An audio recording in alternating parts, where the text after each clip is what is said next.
संघर्ष करना है। उन्होंने पहला चीज़ यही बोला था कि हमें सबसे पहले तो शिक्षित रहना है। अगर हम अपने समाज में अगर आज भी देखते हैं तो लोग शिक्षित नहीं हैं।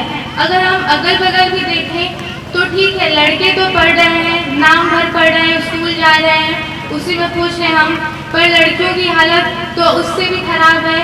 वो पढ़ाई नहीं करती या फिर उनको करने ही नहीं दिया जाता, उनको स्कूल नहीं भेजते हैं लोग कि इनकी तो शादी हो जानी है। पर बाबा साहब जी ने कभी ये नहीं कहा कि बस अपने लड़कों को पढ़ाओ। उन्होंने कहा था कि हमें शिक्षित रहना है और साथ में मिलकर संघर्ष करना है।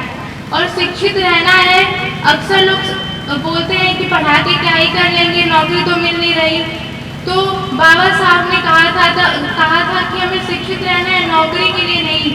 क्योंकि जब हम शिक्षित रहते हैं तो हमें बहुत सी चीज़ों का ज्ञान मिलता है, समाज में कैसे रहना है, अगर हमारे खिलाफ कोई कुछ गलत कार्य हो रहा है, अन्याय हो रहा है, तो उसके खिलाफ हम आवाज़ कैसे उठाएं।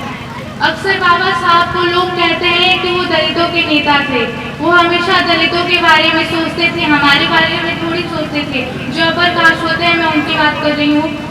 तो उनके नॉलेज के लिए बता दूं, जो लोग शिक्षित होते हैं वो बाबा साहब की हमेशा ही इज्जत करते हैं, क्योंकि उन्हें पता होता है कि इन्होंने क्या क्या किया है देश के लिए। उन्होंने ना सिर्फ दलितों के लिए ये बहुत कुछ किया है, ना सिर्फ छुआछूत को ही हटाया है, बल्कि जो महिलाएं होती हैं, चाहे वो दलित कास्ट की हो, चाहे अपर कास्ट हो, क्योंकि महिलाओं को कभी से भी कहीं से भी कोई भी राइट्स नहीं मिले थे कि उनको वोटिंग का भी अधिकार नहीं था। देश की आज़ादी के बाद उनको वोट करने का भी अधिकार मिला। उससे पहले तो उनको पढ़ने तक का अधिकार नहीं था, चाहे वो कितनी भी बड़ी कास्ट से, चाहे कितने भी अमीर परिवार से क्यों ना हो। तो बाबा साहब ने महिलाओं के लिए भी बहुत कुछ किया है।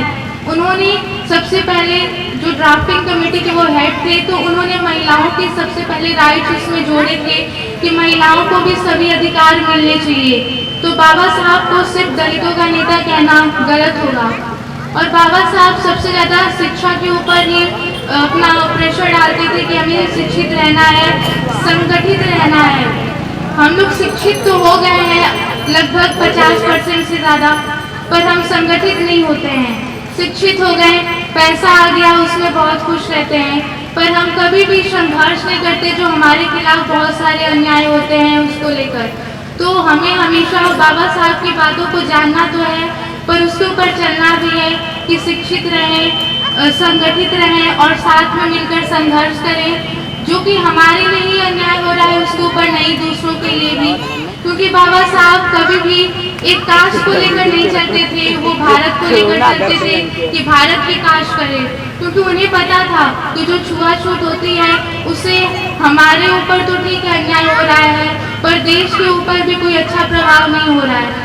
इसीलिए हमें बाबा साहब की बातों को जानना भी है, सुनना भी है और उसको अच्छे तरीके से अपने जीवन में ढालना भी है। तो मैं इसी से अपनी बात को यहीं पर बंद करूँगी और मेरी आप सभी से यही आग्रह है कि अपने बच्चों को पढ़ाइए, ताकि आने वाली जो जनरेशन हो हमारी, उसको अपने राइट्स के बारे में बताओ, वो कभी भी छुआछूत जैसी या फिर कहीं पर भी किसी प्रकार के भेदभाव को सहन ना करे, उसके खिलाफ आवाज़ उठाए। धन्यवाद।